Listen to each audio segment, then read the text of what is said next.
भावना, ये बहुत बड़ी राहत की खबर है कि 47 दिन बाद 100 से कम केस नीचे आना, 100 से कम मौत का आंकड़ा नीचे आना, ये बहुत ज्यादा राहत की उम्मीद भी दिखाता है। लेकिन ये बताइए कि आज से एक जो अनलॉक की प्रक्रिया शुरू की गई है, उससे जुड़े लोगों के लिए गाइडलाइंस क्या है? वो लोग अपने घर से निकलें तो किन बातों का ख्याल रखते हुए निकलें और कौन कौन सी बातें कंपलसरी हैं उनके लिए?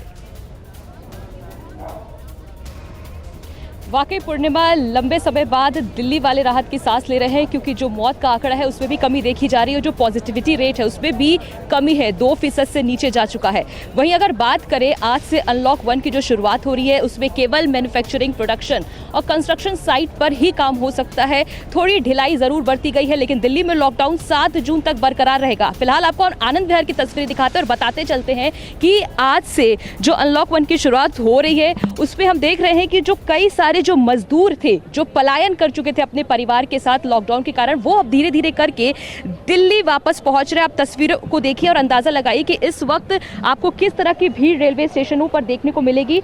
और आपको बताते चले कि जो कर्मचारी मजदूर काम करेंगे, उनके लिए कॉन्ट्रैक्टर, उनके जो मालिक होंगे, उनके लिए ई पास अप्लाई उनके लिए करना होगा और साथ ही साथ RT-PCR जांच भी करानी होगी। और डीएम और पुलिस टीमें ये सुनिश्चित करेंगी कि जो कंस्ट्रक्शन साइट्स पे काम हो रहे हैं वो सही ढंग से हो रहे हैं या नहीं। जो DDMA ने जो आदेश दिया है कि RT-PCR टेस्ट हो, सैनिटाइजर की व्यवस्था हो और एक साथ बहुत ह्यूज अमाउंट में जो वर्कर्स है वो ना काम करें, शिफ्ट लगाई जाए, बारी बारी से जो मजदूर है वो काम करें, सोशल डिस्टेंसिंग का ध्यान दिया जाए, इन सभी बातों का ध्यान दिया जाए। उसके बाद ही जो कंस्ट्रक्शन साइट्स पे काम हो रहे हैं वो सुनिश्चित करना होगा डीएम और पुलिस की टीमों को। फिलहाल हमने आपको तस्वीरें दिखाई कि किस तरह से जो मजदूर हैं वो अपने अपने गांवों से पलायन कर रहे हैं, क्योंकि आज राजधानी में अनलॉक 1 की शुरुआत हो रही है और कंस्ट्रक्शन साइट्स पे और फैक्ट्रीज में काम दोबारा शुरू होते हुए हमें नजर आएगा। लेकिन भावना, साथ ही 7 जून तक के लिए जो लॉकडाउन एक्सटेंड कर लिया गया है, इस बीच में क्या बाकी जगह दिल्ली की जिनकी समीक्षा की जाएगी,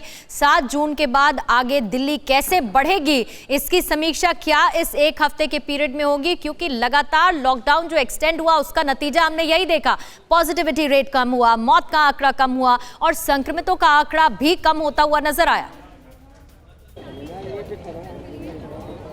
जी वाकई पूर्णिमा, जिस तरह से हमने देखा कि दूसरी लहर में जितनी मौतें हुई हैं इसका अनुमान कोई भी नहीं लगा पाया, लेकिन फिलहाल इस तरह की जो चीज़ें हुई हैं, लॉकडाउन 7 जून तक लगाया गया, वो केवल इसलिए लगाया गया है कि किसी तरह की लापरवाही लोगों द्वारा ना बरती जाए, क्योंकि अगर ढिलाई दी जाती है तो हो सकता है कि लोग लापरवाह बने। और जो तीसरे वेव की बात हो रही है कि तीसरे वेव बहुत ज़्यादा खतरनाक हो सकता है, इसकी बात सरकार ध्यान में रख रही है कि ऐसी स्थिति ना हो, इसीलिए वो धीरे धीरे करके चीज़ों में ढिलाई दे रही है। और इसीलिए आज केवल मैन्युफैक्चरिंग, प्रोडक्शन और कंस्ट्रक्शन साइट से कामों को खोला जा रहा है और समीक्षा की जाएगी पूरे एक हफ्ते की क्या आगे स्थिति ठीक रहती है या स्थिति खराब होती है। क्योंकि हम देख रहे हैं दिल्ली में केसेस जो है उसमें काफी कमी आई है, पॉजिटिविटी रेट है उसमें कमी आई है, जो मौत का आंकड़ा है उसमें भी कमी देखी जा रही है। दिल्ली काफी परेशान रही और ऐसे में एक लंबे वक्त बाद दिल्ली ने राहत की सांस जरूर ली है। 100 से नीचे मौत का आंकड़ा है, जिसका इंतजार लगातार हो रहा था कि केसेस कम हो, मौत का आंकड़ा कम हो। और 13 अप्रैल के बाद आज की ये तस्वीर 24 घंटे की देखने को मिली है, रविवार को रिकॉर्ड हुए केसेस में।